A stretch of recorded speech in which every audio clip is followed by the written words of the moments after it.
he goes back to his trailer. He's frustrated because he doesn't feel like he's done the scene well. And this is where Leo just earns, in my opinion, an Academy Award nomination, at least a Golden Globe nomination. That scene where he was back in his trailer and all his frustrations and whatnot bubbled to the surface was absolutely great. So then you kind of realize why it makes having that sat through that long scene make more sense. That's all I can say. But anyway, that's one scene that Leo absolutely positively just kills. He and Brad are both great in this movie. I'm almost sure that Leo's going to get nominated for something, Golden Globe or an Academy Award. Brad might too. The thing is, Leo's obviously automatically going to be nominated as leading actor, best actor.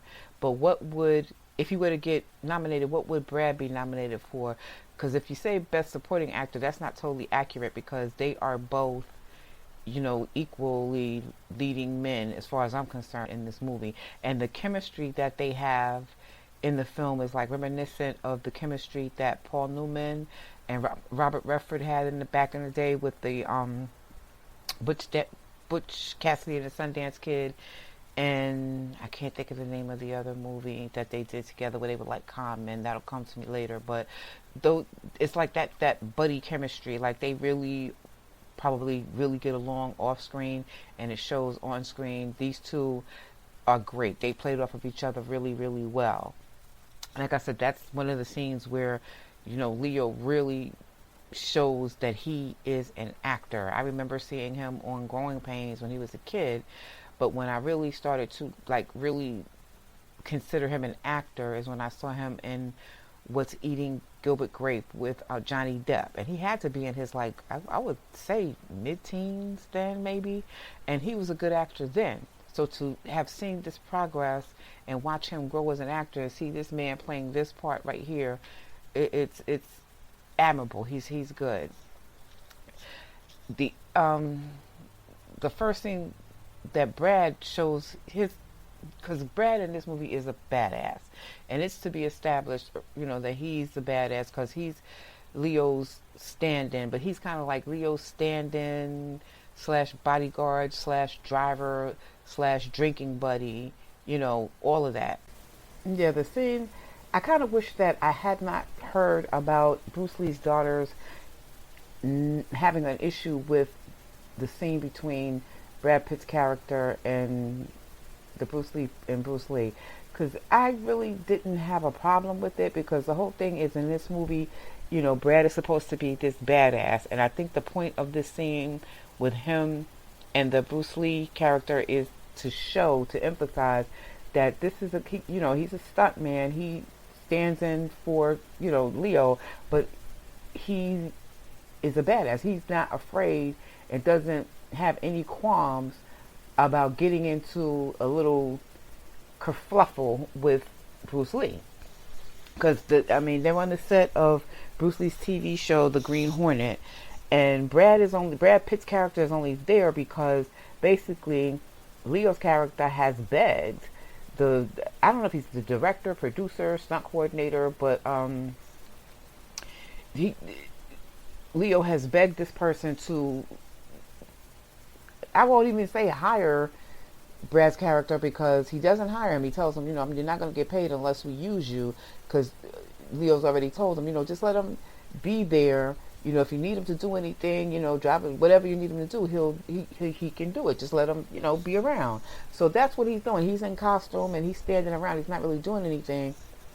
And I guess they want to break because Bruce is Bruce. He's not Kato, his character in Green Hornet. He's Bruce, and he's talking about his method of kung fu and all of that. And he's talking about something about Muhammad Ali. And Brad is like a smart ass, and he just kind of instigates a little, like a kerfluffle, a little something. I wouldn't even call it a fight because it's not really actually a fight. But anyway, like a challenge, like guys slap boxing and stuff like that. Is sort of like that type of thing. So at first, of course, Bruce Lee gets the best of the Brad Pitt character, knocks him on his ass. Then they go at it round two, and somehow or another, Brad's character slams Bruce Lee into a car, puts a dent in it. Okay, so they're about to go for round three because now, of course, Bruce Lee's pissed. This, so-called stuntman, is on his set acting a fool, knocking him into a car. He's about to really go off. But at that point, the stunt coordinator, whatever, comes through.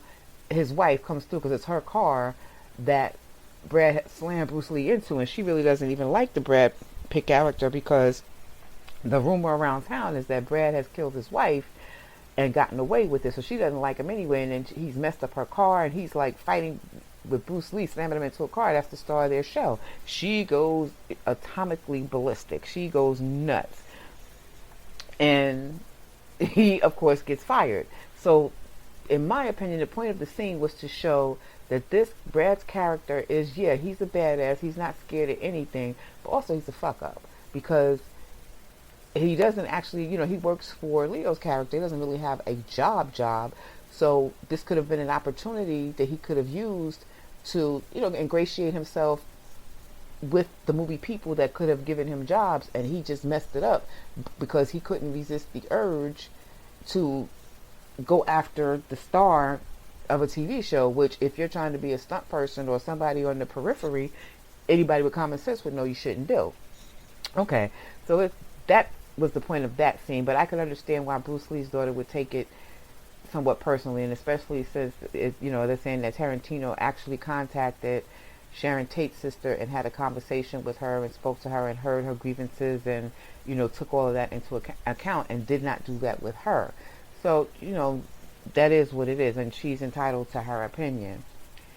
The second scene that that establishes Brad's character as a badass and a tough guy is when there's this one of Charles Manson's girls that he's been distantly flirting with, like passing her in the car and stuff like that. So he's out in Leo's Cadillac and sees the girl and picks her. She's hitchhiking. He picks her up and takes her out to Spawn Ranch.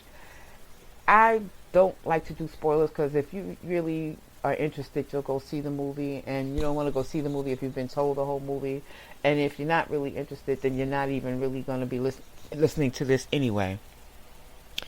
But it goes to show that he's not afraid of much. That in the movie, he's not afraid of anything. Okay.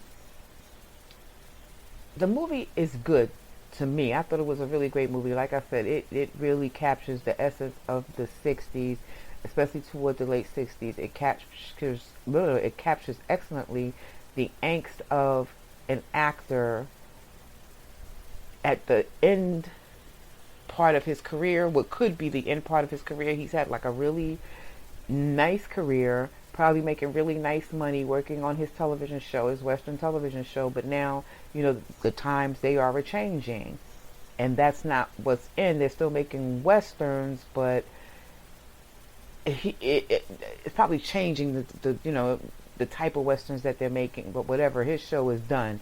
What is he going to do now?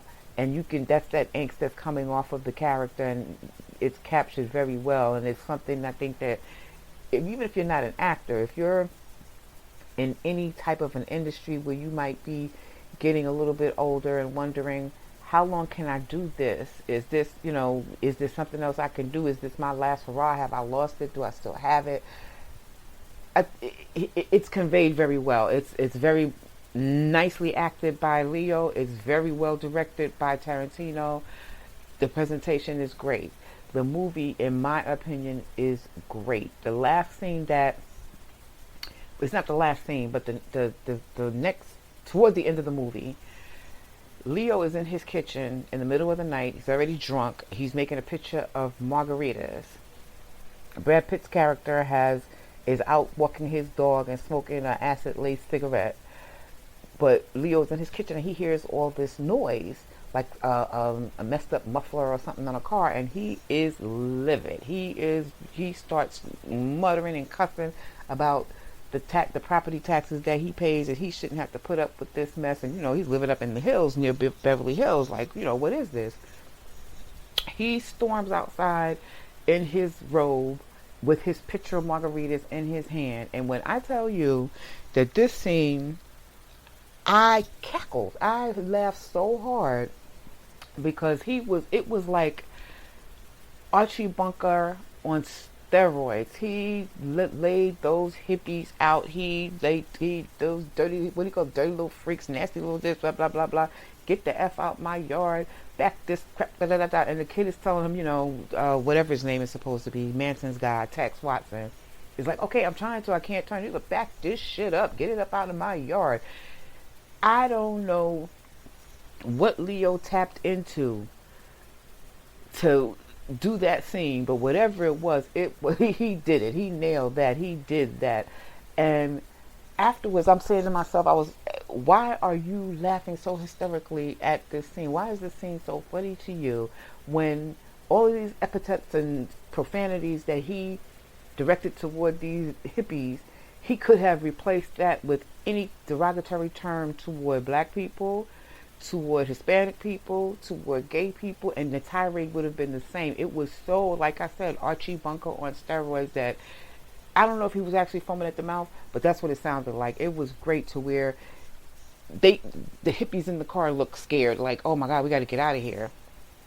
But that leads to how the movie ends. And for me, the way the movie ends, it's been like 50 years. It's been 50 years.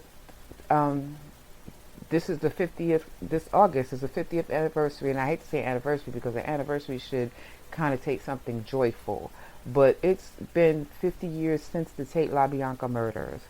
And it seems like my entire life, I have been hearing about and Charles Manson, the insanity of Charles Manson and his girls. And, I vaguely remember seeing it on TV when I was a kid, that the crazy girls walking out of court and chanting and putting the crosses, in their head and all that stuff. But for the last 50 years, you can't have missed having heard about Charles Manson and his band of murderers. There's been books, there's been documentaries, there's just everything. And the way this movie ends, it just kind of spins that iconography of Charles Manson, the crazy cult leader. It just spins all that on its head and turns it to another level and just reduces Charles Manson and his followers to what they are, a bunch of drug-crazed, dirty, stinky hippies that just were probably out of their mind high and just did something terrible, terrifically terrible, not terrific, terrifically terrible. And it just takes them, that status, that cult status away from them, that iconography, where there are these helter-skelter, witchy, it doesn't even give them that. It just reduces them to just idiots, just nothingness. And I can appreciate that. After 50 years of Charles Manson being presented as a personification of evil, which he may be, but he achieved a status and fame from it that he should not have, that he does not deserve, because basically this happened because he was not accepted into the entertainment industry on the level that he wanted to be accepted as. He wanted to be an entertainer, a singer, or whatever. He met the right people, but for whatever reason, he just wasn't able to flip that into a successful career. But he has been renowned, probably more than if he had even had one hit record. He's more renowned for this grotesque act than he ever would have been as an entertainer. And I think there's a part of him, he died in 2017, but I think there's a part of him that always enjoyed it, always basked in the glory of it. I think that, he developed this crazy Charlie character, that this performance that he put on every time a camera was turned his way. And this just, the ending of it, for me personally, just smashed all that to smithereens. Is gone. He was nothing. It didn't even give him, the whole movie didn't even give him that much attention. Like you said, thing to do with some indifference